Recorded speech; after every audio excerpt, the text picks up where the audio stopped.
नमस्कार, मी राहुल कुलकर्णी ABP माझामध्ये जगभरातल्या सर्व प्रेक्षकांचं स्वागत आहे. खरं म्हणजे मी आत्ता निघालो आहे नांदेडच्या दिशेनं, कारण श्री राहुल गांधी यांची भारत जोडो यात्रा ही तामिळनाडूमधून सुरू झाली. केरळ, तामिळनाडू, आंध्र प्रदेश, तेलंगणा करत करत कर्नाटक करत ती आज महाराष्ट्रात, म्हणजे उद्या संध्याकाळी खरं म्हणजे ती महाराष्ट्रात यात्रा दाखल होते आहे. आणि याच्या आधी जी 1000 किलोमीटरची सर्वसाधारण जी राहुल गांधी यांची यात्रा झाली तिला अतिशय उत्तम प्रतिसाद मिळाला असं किमान माध्यमातल्या वेगवेगळ्या आलेल्या बातम्यावरून तरी दिसतं आहे. वेगवेगळ्या ठिकाणी विशेषतः रस्त्यावरून जे राहुल गांधी यांचं भारत दर्शन सुरू आहे त्याच्यामध्ये कष्टकरी वर्ग आहे, व्यापारी वर्ग आहे, अशा मंडळींची श्री राहुल गांधी संवाद साधतायत. त्यांची सोशल मीडिया अकाउंट हे अतिशय ॲक्टिव्ह दिसतं आहे आणि त्यातनं एक नॅरेटिव्ह सेट करण्याचा प्रयत्न सुरू आहे की श्री राहुल गांधी की ज्यांच्या नेतृत्वामध्ये 2014 पासून जेवढ्या म्हणून निवडणुका झाल्या त्या निवडणुकामध्ये काँग्रेस पक्षाचं अक्षरशः पाणीपत झालं. अतिशय हाताच्या बोटावर मोजण्या येतील एवढ्याच राज्यामध्ये काँग्रेस पक्षाची सत्ता आहे. आणि 2024 या आगामी लोकसभेच्या निवडणुकीमध्ये सुद्धा काँग्रेस पक्ष की जो प्रिन्सिपल ऑपोजिशन पॉलिटिकल पार्टी आहे भारतीय जनता पार्टीसाठी, त्याच्यामध्ये एवढं बळ उरलेलं नाही आहे की ते श्री नरेंद्र मोदी यांचा पराभव करतील, भारतीय जनता पार्टीचा जो विजयाचा वारू आहे तो रोखतील. पण किमान नरेंद्र मोदी यांच्या 272+ या विजनला तरी कुठे राहुल गांधी यांच्या या यात्रेच्या माध्यमातून ब्रेक लागतो का, अशी एक मांडणी राष्ट्रीय पातळीवरती सुरू आहे. जर प्रशांत किशोर यांनी वेळोवेळी मांडलेलं अरिथमॅटिक जर आपण बघितलं तर प्रादेशिक पक्ष अधिक काँग्रेस पक्षाचं रिसरेक्शन जर झालं तर 101 जागांचं गणित राहुल गांधी आणि प्रादेशिक पक्ष बिघडवू शकतात. आणि मग भारतीय जनता पार्टीची सत्ता आली तरीसुद्धा ती कॉम्प्रोमाइज्ड असेल. जे 2014 आणि 2019ला 272पेक्षा अधिक जागांचं मॅन्डेट घेऊन श्री नरेंद्र मोदी या देशावरती कारभार करतात त्याला कुठेतरी ब्रेक लागेल, अशा पद्धतीची चर्चा सुरू असताना. आणि आपल्याला आठवत असेल तर ही यात्रा सुरू झाल्यानंतर श्री शरद पवार हे असं म्हणाले होते की खरं तर हे अतिशय योग्य पद्धतीनं चाललेलं आहे की जे आधीच व्हायला हवं होतं. पण ही यात्रा ही महाराष्ट्राच्या वेशीवर आलेली असताना चर्चा कशाची सुरू आहे तर श्री अजित पवार नाराज आहेत, श्री अमोल कोल्हे फिरकलेले नाहीत जिथे राष्ट्रवादी काँग्रेसचं शिबिर सुरू आहे. त्यासोबतच श्री अशोक चव्हाण आणि श्री अमित देशमुख आणि देशमुख कुटुंबातले इतर सदस्य म्हणजे त्यांचे बंधू हेही काँग्रेस पक्ष सोडणार आहेत. आणि ही चर्चा ही फक्त भारतीय जनता पार्टीचे नेतेच घडवत आहेत असं नाही आहे, तर श्री चंद्रकांत खैरे यांनी या चर्चेला खरं तर अधिक तोंड फोडलं. ते काय म्हणाले तर श्री एकनाथ शिंदे यांच्याबरोबर गेलेल्या 40 आमदारापैकी 16 आमदारांचं जर न्यायालयामध्ये अपात्रतेसंदर्भातली काही गोष्ट झाली म्हणजे ते अपात्र ठरले तर श्री देवेंद्र फडणवीस यांनी काँग्रेस पक्षातल्या 22 आमदारांना फोडण्याची तयारी केलेली आहे. आणि त्याच्या माध्यमातून हे आमदार हे भारतीय जनता पार्टीमध्ये जातील आणि श्री देवेंद्र फडणवीस हे मुख्यमंत्री होतील, हे त्यांचं वक्तव्य. हे काँग्रेस पक्षाचे प्रदेशाध्यक्ष नाना पटोले यांना काही पटलं नाही, त्यांनी त्याला प्रत्युत्तर दिलं. पण ही चर्चा नवीन नाही आहे. त्यासोबतच श्री प्रकाश आंबेडकर यांनी पण तेच सांगितलं की अपात्रतेसंदर्भातला कुठलाही निर्णय झाला तर नांदेडकर आणि देशमुख म्हणजे लातूरकर हे दोघंही भारतीय जनता पार्टीमध्ये जायला तयार आहेत वगैरे वगैरे. त्यांनी तर अजून टोकदार अशी टीका केली. हे का घडतं आहे की श्री राहुल गांधी यांची एकीकडे यात्रा सुरू असतानाच त्या यात्रेचं जे अटेन्शन आहे ते ब्रेक करण्याचा प्रयत्न सुरू आहे का, की खरंच अशा काही घडामोडी घडतात. कारण काही दिवसापूर्वी मला काही सनदी अधिकाऱ्यांचे फोन आले होते आणि ते असं म्हणत होते की या मंत्रिमंडळाचा जो विस्तार रखडलेला आहे त्याच्या मागे अजून एक वादळापूर्वीची शांतता दिसते आहे.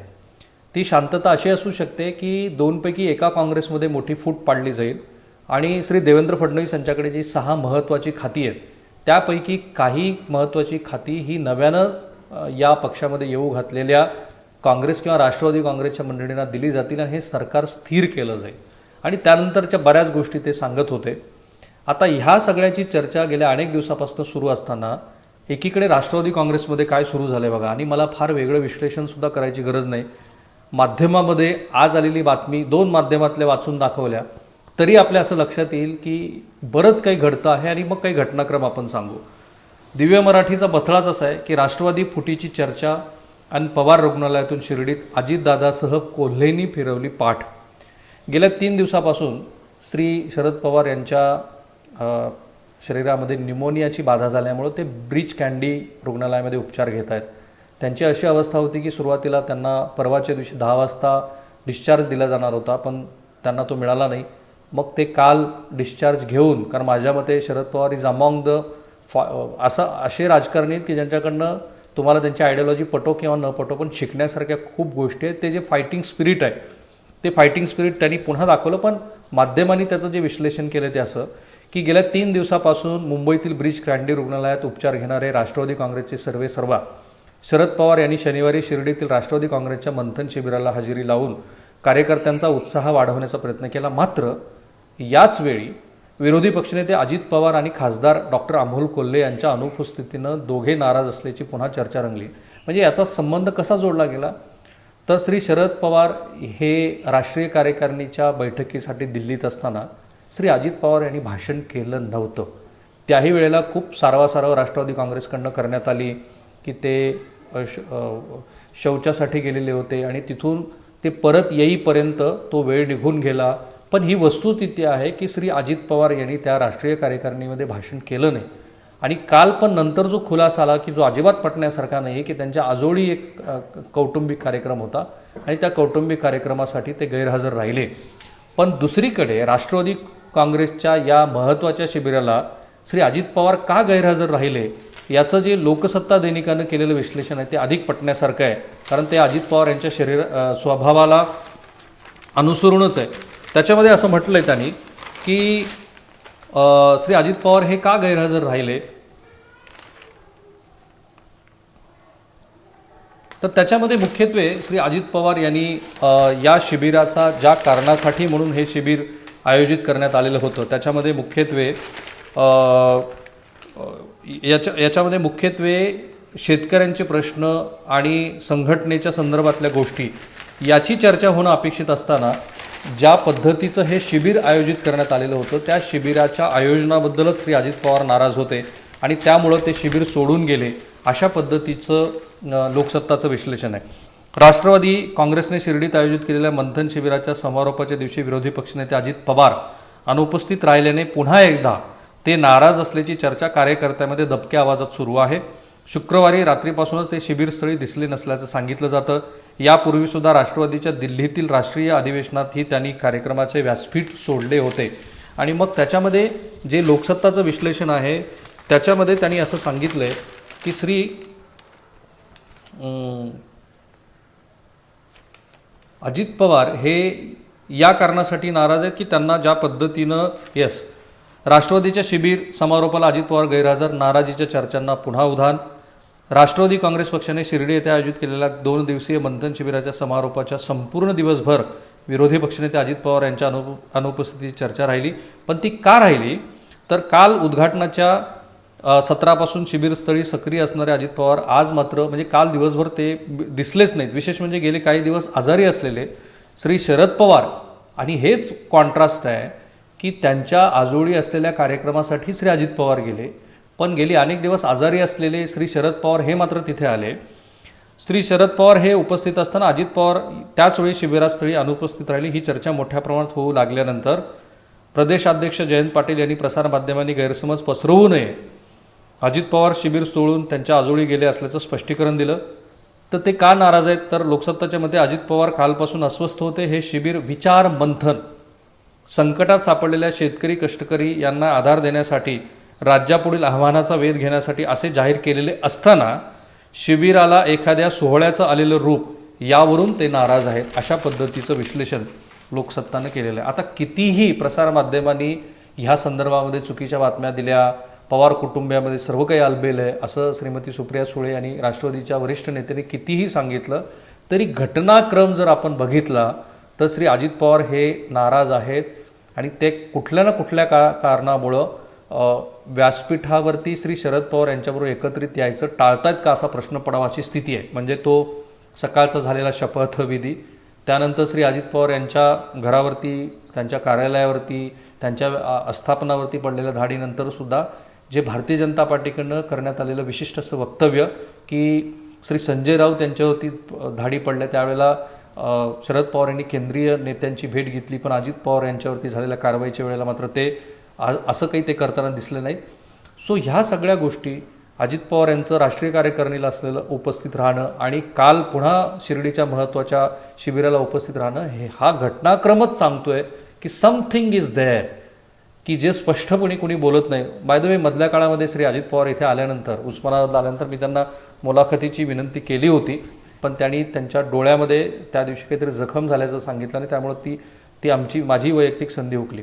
सो पुन्हा एकदा ह्याच्यात इंटरेस्टिंग भाग जो दिसतोय मला तो अमोल कोल्हे यांच्या अनुपस्थितीचा आहे. श्री अजित पवार आणि खासदार डॉक्टर कोल्हे यांच्या अनुपस्थितीने दोघे नाराज असल्याची पुन्हा चर्चा रंगली. दुसरीकडे वेगवेगळ्या राजकीय पक्षातील नेत्याने राष्ट्रवादी आणि काँग्रेसचे आमदार फुटणार असल्याचे सांगून, म्हणजे काल ते दिवसभर त्यांनी या चर्चेला खतपाणी घातलं. पण डॉक्टर अमोल कोल्हे का नाराज आहेत? शिबिराला फायर ब्रँड नेते खासदार डॉक्टर अमोल कोल्हे यांनी मंथन शिबिराकडे पाठ फिरवल्याने आश्चर्य व्यक्त होत आहे. डॉक्टर अमोल कोल्हे हे मंथन शिबिरात हिंदुत्व आणि शिवाजी महाराजांची कार्यपद्धती या विषयावर बोलणार होते, मात्र वेळेअभावी त्यांना आपलं म्हणणं मांडण्याची संधी मिळण्याची शक्यता नव्हती. पक्षाच्या कार्यपद्धतीवरही कोल्हे नाराज असल्याची माहिती आहे आणि त्यामुळे कोल्हे यांनी शिबिराकडे पाठ फिरवली. मधला काही घटनाक्रम तुम्ही लक्षात घ्या. ज्या वेळेला गरुड झेप हा छत्रपती शिवाजी महाराजांच्या आग्रा भेटीवरचा मराठी चित्रपट आला, त्याचं हिंदीमध्ये वर्जन जे येणार आहे त्याच्यासाठी श्री अमोल कोल्हे यांनी केंद्रीय गृहमंत्री श्री अमित शहा यांची भेट घेतली. अमोल कोल्हे यांनी आत्ताच जो 2000 कोटीचा नवा प्रकल्प त्यांच्या मतदारसंघामध्ये येऊ घातला आहे त्याच्याबद्दल भाजपा सरकारचे आभार मानले. अमोल कोल्हे हे ज्या मतदारसंघाचं नेतृत्व करतात तिथे भारतीय जनता पार्टीनं नियुक्त केलेले केंद्रीय त्या मतदारसंघाचे प्रभारी तिथे आले होते. त्यावेळेला श्री आढळराव पाटील यांच्या उपस्थितीमध्ये ते असं म्हणाले की इथे भारतीय जनता पार्टीचाच पुढचा खासदार होईल. सो हा जो घटनाक्रम आहे ना, हा घटनाक्रमसुद्धा काहीतरी सूचित करतो आहे. अमोल कोल्हे हे वेल एज्युकेटेड आहेत. त्यांच्या एकूण कार्यशैली, त्यांचं एकूण व्यक्तिमत्व बघता कदाचित त्यांना राजकारणामध्ये तुम्हाला वाढदिवसाच्या कार्यक्रमाला हजर राहणं, मैतीच्या सोहळ्याला जाऊन तिथे सांत्वन करणं, ह्या ज्या गोष्टी आहेत ना, याचाही त्यांना फटीक कुठेतरी आलेला असू शकतो. कारण ते काही ट्रॅडिशनल राजकारणी नाही आहेत आणि आपल्याकडच्या राजकारणाच्या पद्धतीमध्ये हेच सर्वसामान्य कार्यकर्त्यांना अपेक्षित असतं की जे वेल एज्युकेटेड मंडळींना राजकारणात आल्यानंतर ते करणं शक्य होत नाही. सो अजित पवार आणि अमोल कोल्हे झाल्यानंतरचा तिसरा आणि चौथा नेत्याबद्दलचा जो महत्त्वाचा घटनाक्रम आहे तो तर इतका सिग्निफिकंट आहे. बघा, हे सरकार अस्तित्वात आल्यानंतर या सरकारनं आघाडी सरकारच्या काळातले सगळे विकासविषयक कामं जी होती ती थांबवली, त्यांना स्थगिती दिली. पण श्री अशोक चव्हाण यांच्या मतदारसंघातल्या, त्यांच्या स्वतःच्या विधानसभा मतदारसंघातल्या पाणी पुरवठ्याच्या 750 कोटीच्या कामाला कुठेही स्थगिती मिळाली नाही. इनफॅक्ट इतक्या गतीनं हे सरकार आल्यानंतर, शिंदे फडणवीसांचं सरकार आल्यानंतर ह्या कामासाठीच्या निविदा प्रक्रियेच्या जाहिराती पण निघाल्या. हा योगायोग नाही आहे की श्री गिरीश महाजन, की जे श्री देवेंद्र फडणवीस यांचे अतिशय जवळचे मानले जातात, त्यांच्याकडे या 2 जिल्ह्याचं पालकमंत्री पद देण्यात आलेलं आहे, ज्याच्यामध्ये नांदेड जिल्हा आहे आणि ज्याच्यामध्ये लातूर जिल्हा आहे, की ज्या जिल्ह्याचे 2 महत्त्वाचे नेते जर अशी त्यांच्या संदर्भात चर्चा होत असेल तर त्यांच्या सोयीसाठी म्हणून श्री गिरीश महाजन यांची नियुक्ती केली की काय असं वाटावं, अशा पद्धतीची श्री गिरीश महाजन यांची नियुक्ती होती. आणि बघा, DPDCच्या ज्या 2 दिवसामध्ये ज्या बैठका झाल्या त्या बैठकामध्ये एरवी जसं व्हायला हवं होतं, म्हणजे श्री संभाजी पाटील निलंगेकर हे जर लातूर जिल्ह्याचे पालकमंत्री असते किंवा प्रताप पाटील चिखलीकर यांना हवा असलेला जर भाजपचा नेता हा नांदेड जिल्ह्याचा पालकमंत्री असता तर त्या DPDCच्या बैठकामध्ये काय झालं असतं बघा. त्या DPDCच्या बैठकाला श्री अशोक चव्हाणी उपस्थित राहिले. अतिशय खेळीमेळीच्या वातावरणामध्ये नांदेडच्या DPDCची बैठक पार पाडली. लातूरच्या DPDCमध्ये तर श्री अमित देशमुख हे असं म्हणाले की डावा आणि उजवा देवेंद्र फडणवीस यांचा हात म्हणजे श्री गिरीश महाजन आहेत. सो इतक्या खेळीमेळीच्या वातावरणामध्ये अशा बैठका होतात, त्या काय इंडिकेट करतात की ज्या वेळेला ह्या सरकारच्या पदस्थापनेनंतर सतत आधीच्या सरकारनं केलेल्या कामातल्या प्रत्येक छोट्या मोठ्या गोष्टी शोधून काढल्या जात आहेत, अशा वेळेला ही चर्चा घडून येते, आणली जाते की काँग्रेस पक्षामध्ये एक मोठी फूट पडेल. काल माझा कट्ट्यावरती बोलत असताना श्री आशिष शेलार, की जे मुंबई भाजपाचे अध्यक्ष आहेत, त्यांनी हे सांगितलं की राहुल गांधी यांची यात्रा 2 टप्प्यामध्ये महाराष्ट्रात येईल. म्हणजे या 14 दिवसामध्ये ज्यांनी त्यांचं सुरुवातीच्या टप्प्यात स्वागत केलं तेच पुढे दुसऱ्या टप्प्यामध्ये काँग्रेस पक्षामध्ये राहतील का असा आम्हाला संशय, असं आम्हाला वाटतं, असं त्यांनी इंडिकेट केलं. म्हणजे ते श्री अशोक चव्हाण यांच्याबद्दल बोलत होते. म्हणून मी पहिला मुद्दा टॅग केला की हा योगायोग नाही आहे की श्री राहुल गांधी यांची भारत जोडो यात्रा महाराष्ट्राच्या वेशीवरती असताना अशा पद्धतीची चर्चा घडवली जाते. त्याच्यात तथ्यही असू शकतं.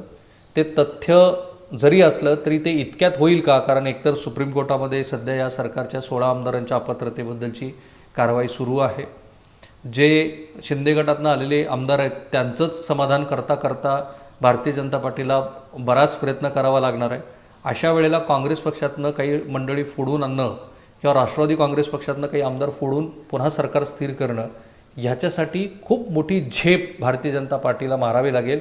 त्याच्यासाठी देवेंद्र फडणवीस, एकनाथ शिंदे आणि येऊ घातलेली मंडळी यांच्यामध्ये फार सॉलिड असा समन्वय असायला हवा असेल.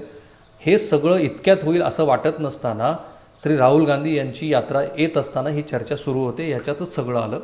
पुन्हा एकदा आपण प्रयत्न काय करतो आहे तर महाराष्ट्रामध्ये जी एक महत्त्वाची राजकीय घडामोड आहे त्याच्या मागे काय काय गोष्टी घडत आहेत. कारण त्या सनदी अधिकाऱ्याच्या मते जर राहुल गांधी यांच्या यात्रेवरचं जे अटेन्शन आहे ते कमी करायचं असेल तर अशी एखादी गोष्ट होऊ शकते की ज्यामुळं महाराष्ट्राच्या राजकारणात पुन्हा एखादा छोटा किंवा मोठा भूकंप येईल आणि तो कशाही स्वरूपाचा असू शकतो.